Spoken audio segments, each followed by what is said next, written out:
Baik, bismillahirrahmanirrahim. Assalamualaikum warahmatullahi wabarakatuh. Jadi perkenalkan kami dari kelompok 12 yang terdiri dari saya sendiri, Muhammad Fadil Soekarno, dan bersama dengan Hera Sabrina. Nah, pada kesempatan kali ini, di video kali ini kita akan membahas mengenai perkembangan agama. Uh, Tugas ini itu merupakan dari mata kuliah pengembangan peserta didik. Nah, langsung saja kita masuk ke bagian pertama, yaitu perkembangan agama. Nah, jika perkembangan moral anak tidak terjadi sejak lahir, maka perkembangan agama pada menurut ajaran Islam itu telah ada sejak anak lahir. Nah, yang dimana fitrah beragama dalam diri manusia itu merupakan naluri yang menggerakkan hatinya untuk melakukan perbuatan suci yang diilhami oleh Tuhan Yang Maha Esa. Yang dimana telah ada dalam diri manusia sejak dia berada di uh, tulang sulbi orang tuanya. Nah, dapat dilihat pada surah Al-Araf ayat 172 dan surah Ar-Rum ayat 30. Kedua ayat tersebut itu menjelaskan bahwa secara naluri manusia memiliki uh, kesiapan untuk mengenal dan meyakini adanya Tuhan. Nah, dengan kata lain, pengetahuan dan pengakuan terhadap Tuhan sebenarnya telah tertanam secara kokoh dalam diri manusia. Namun, perpaduan dengan jasa telah membuat berbagai kesibukan manusia untuk memenuhi tuntutan atau berbagai godaan sehingga manusia gampang tertipu dan mengabaikan segala kebaikan yang telah diilhaminya tadi. Kita lanjut untuk ke berikutnya, yaitu timbulnya jiwa keagamaan pada anak. Nah, di sini manusia dilahirkan dalam keadaan lemah, fisik maupun psikisnya. Nah, walaupun dalam keadaan yang demikian, ia telah memiliki kemampuan bawaan yang bersifat laten. Nah, yang dibawa di mana ini potensi bawaan ini memerlukan pengembangan melalui bimbingan dan pemeliharaan yang mantap, lebih-lebih pada usia dini. Nah, berdasarkan dengan prinsip pertumbuhannya, seorang anak dalam pertumbuhannya itu memerlukan bimbingan sesuai dengan prinsip yang dimilikinya. Nah, yang pertama itu ada prinsip biologis. Nah, secara fisik itu anak yang baru dilahirkan pasti berada dalam keadaan yang lemah. Nah, terus yang kedua ada prinsip tanpa daya, yaitu dia selalu mengharapkan bantuan dari orang tuanya. Ia sama sekali tak berdaya untuk mengurus dirinya sendiri. Nah, yang ketiga itu ada prinsip eksplorasi. Nah, di sini jasmaninya baru akan berfungsi secara sempurna jika dipelihara dan dilatih. Nah, akal dan fungsi dan mentalnya itu tadi pun baru akan menjadi baik dan berfungsi jika kematangan dan pemeliharaan serta bimbingan dapat diarahkan pada pengeksplorasian perkembangannya. Nah, lalu ada teori mengenai pertumbuhan agama. Yang pertama ada rasa ketergantungan, sense of dependence. Nah, ini teori ini dikemukakan oleh Thomas melalui teori Horowitz. Nah, menurut Thomas itu manusia dilahirkan ke dunia ini memiliki 4 keinginan. Yang pertama itu keinginan untuk perlindungan, security, new experience, response, dan recognition. Nah, berdasarkan kenyataan dan kerjasama dari keempat keinginan itu, sejak dilahirkan bayi hidup dalam ketergantungan. Kemudian dia melampaui pengalaman-pengalaman yang diterimanya dari lingkungan dan akhirnya terbentuklah rasa keagamaan pada dirinya. Nah, yang kedua ada namanya insting agama. Nah, insting ini merupakan suatu hal yang sudah dimiliki dari bayi, dari sejak lahir. Salah satunya adalah insting keagamaan ini. Nah, belum tampak sih di sini. Jadi tindak keagamaan pada diri itu karena beberapa fungsi kejiwaannya yang menopang kematangan belum berfungsi secara sempurna. Terus teori yang ketiga itu fitrah keagamaan. Nah, di sini hadis Nabi di sini berbunyi setiap anak dilahirkan dalam keadaan fitrah, maka orang tuanya lah yang membuatnya menjadi Yahudi, Nasrani atau Majusi. Seperti itu. Ya, oke, selanjutnya akan dilanjutkan oleh Saudara Hera. Baiklah, selanjutnya proses timbulnya kepercayaan kepada Tuhan dalam diri anak. Menurut Zakia Darajat dalam Muhyiddin Junaidi, anak mulai mengenal Tuhan melalui proses satu melalui bahasa, yaitu Satu, lingkungannya yang pada mulanya diterimanya secara acuh tak acuh. Kedua, setelah itu karena melihat orang-orang dewasa menunjukkan rasa kagum dan takut kepada Tuhan, maka mulailah timbul dalam diri anak rasa sedikit gelisah dan ragu tentang sesuatu yang gaib yang tidak dapat dilihatnya yaitu Tuhan. Tiga, rasa gelisah dan ragu itu mendorong anak untuk ikut membaca dan mengulang kata Tuhan yang diucapkan kepada orang tuanya. Empat, dari proses itu, tanpa disadari anak lambat laun pemikiran tentang Tuhan masuk menjadi bagian dari kepribadian anak dan menjadi objek pengalaman agamis. Baik, selanjutnya tahap-tahap perkembangan agama pada masa anak-anak.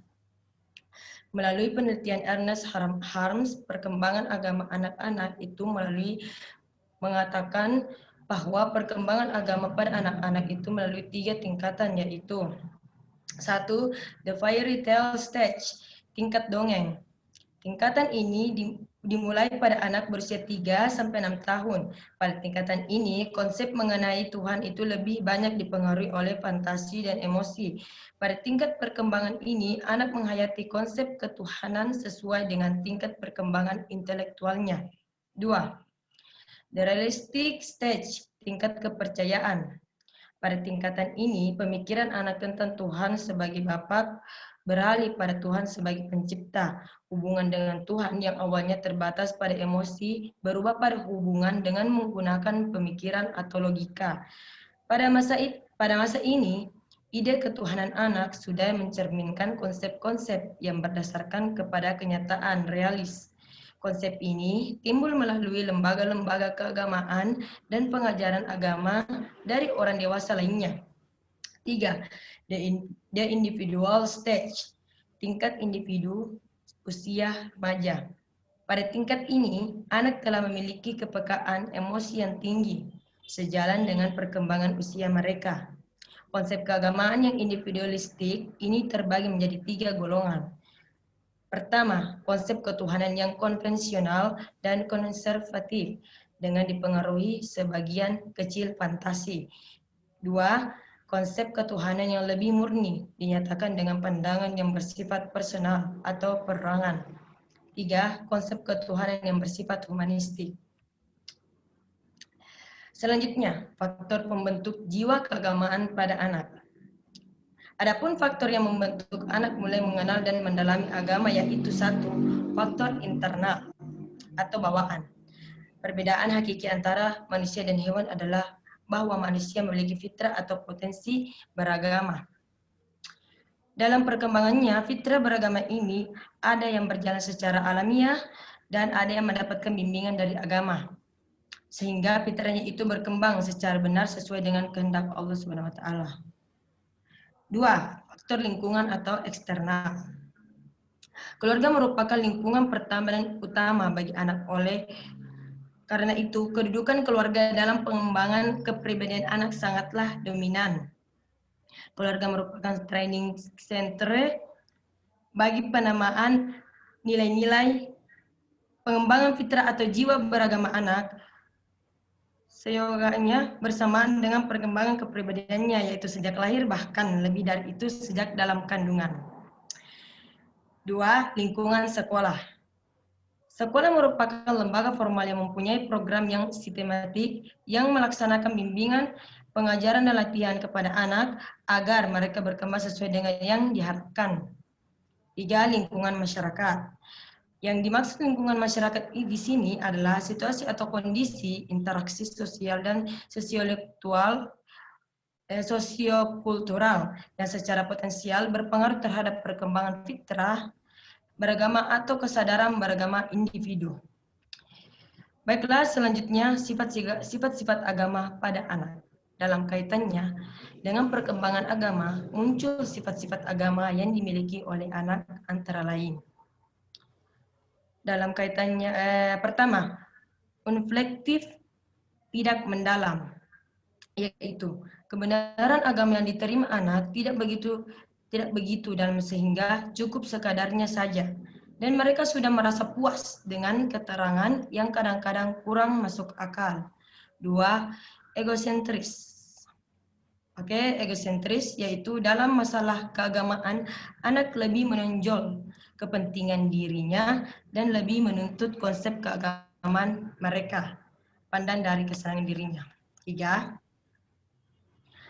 Antromorfis yaitu konsep mengenai Tuhan berasal dari hasil pengalaman dikala ia berhubungan dengan orang lain. Melalui konsep yang berbentuk dalam pemikiran mereka, anak menganggap bahwa keadaan Tuhan itu sama dengan manusia. 4. Verbalis dan ritualis, yaitu dari kenyataan yang kita alami, ternyata kehidupan agama pada anak-anak sebagaimana tumbuh mula-mula secara verbal atau dari ucapan-ucapan mereka. Latihan-latihan bersifat verbal dan upacara keagamaan yang bersifat ritual, praktek merupakan hal yang berarti dan merupakan salah satu ciri dari tingkat perkembangan agama pada anak-anak. 5. Imitatif, yaitu keagamaan pada anak-anak bersifat meniru seperti gerakan sholat, berdoa, dan lain-lainnya. Dan yang terakhir, rasa heran dan kagum merupakan tanda dan sifat keagamaan yang ada pada anak, berbeda dengan rasa kagum yang ada pada orang dewasa, maka rasa kagum pada anak ini belum bersifat kritis dan kreatif. Mereka hanya kagum terhadap keindahan lahiriah saja.